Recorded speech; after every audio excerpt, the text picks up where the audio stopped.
Bonjour Marc, tu es professeur émérite de sciences politiques à l'Université de Columbia aux États-Unis. Tu es de passage en France et tu as participé à la publication de ce livre sur le regard croisé États-Unis-France, donc États-Unis-France. Aujourd'hui, que t'inspire la situation politique aux États-Unis avec tout ce qu'on dit autour de Trump et tout ce qui est en train de se passer avec l'offensive républicaine et les risques peut-être même d'une victoire aux prochaines élections? Je dirais que c'est un moment clé aux États-Unis parce que Trump est très minoritaire dans l'opinion publique. Le Parti républicain, dans une certaine mesure, c'est minoritaire aussi dans les sondages, sauf que Biden et les démocrates sont minoritaires aussi. C'est-à-dire il y a une frange qui cherche.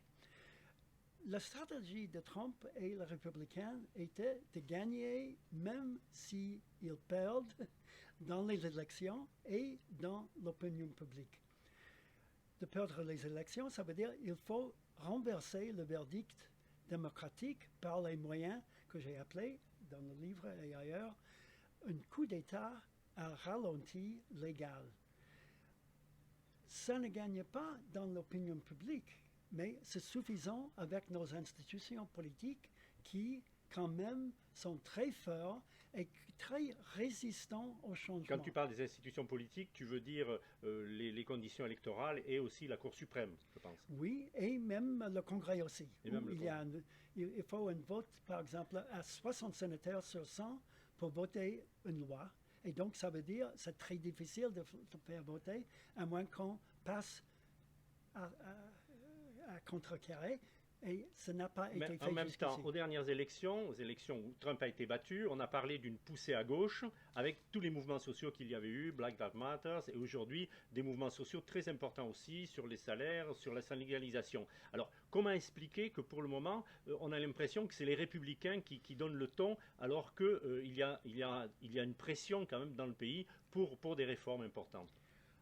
Je crois que tout a été joué dans les 100 premiers jours de la présidence de Biden.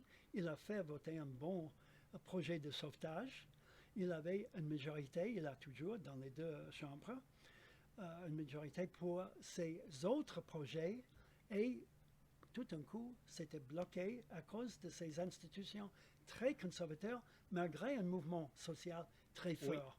Ça, c'est la tragédie, pour moi, de l'époque Mais en actuelle même temps, il y chez a un nous. débat au sein du Parti démocrate. Il est très bien expliqué aussi dans le livre par le texte Oui, d'Hélène et Hélène, oui, d'Ambre Ivol, enfin le texte sur le Parti démocrate et qui est oui. très explicite là-dessus. Alors, comment tu vois des évolutions possibles du Parti démocrate en quelques mots pour permettre d'être à la contre-offensive? Pour surmonter cette résistance, il faut avoir plus qu'une super majorité. Il faut avoir plus qu'une pression forte. Il faut aller même Est-ce au... qu'il peut y avoir une pression plus forte sur Biden?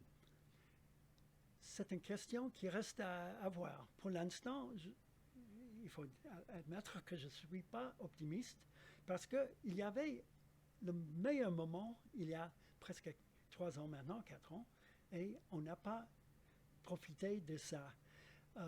Est-ce que ça va changer? Oui, il y a des changements à la base. Par exemple, la syndicalisation, c'est une bonne marche.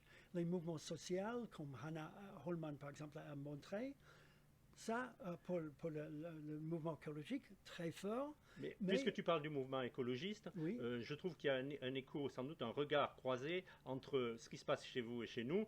On a une jeunesse qui s'abstient pas mal, oui, mais quand elle vote plutôt à gauche et elle est très investie dans des mouvements sociaux, que ce soit les mouvements contre le racisme ou l'écologie. Alors, est-ce que chez vous aussi, vous avez, enfin, est-ce qu'aux États-Unis, on assiste à une tendance de ce genre? plus qu'une tendance, c'est presque exactement le même. C'est-à-dire, les jeunes s'investissent beaucoup plus que leurs aînés dans les mouvements progressistes des deux côtés. Les mouvements sociaux, comme par exemple Hannah a démontré dans le livre, et dans la politique, comme Hélène et ses co-auteurs ont montré, c'est-à-dire dans le Parti démocrate, la frange gauche.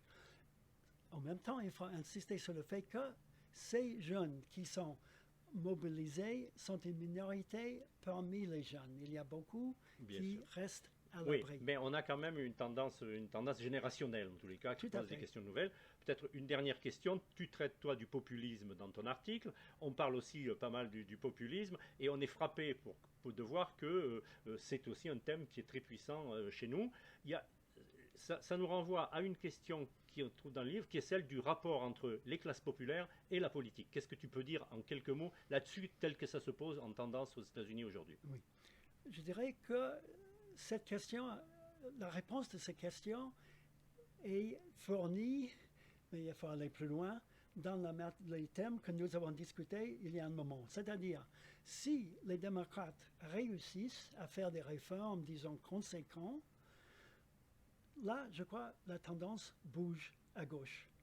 Sinon, il y aura une déception et il y a toujours une alternative à droite qui dit, ah, la politique c'est foutu, les démocrates encore plus, donc c'est à nous de refaire toute la politique. Et là, je crains beaucoup qu'il y a des dangers qui nous attendent.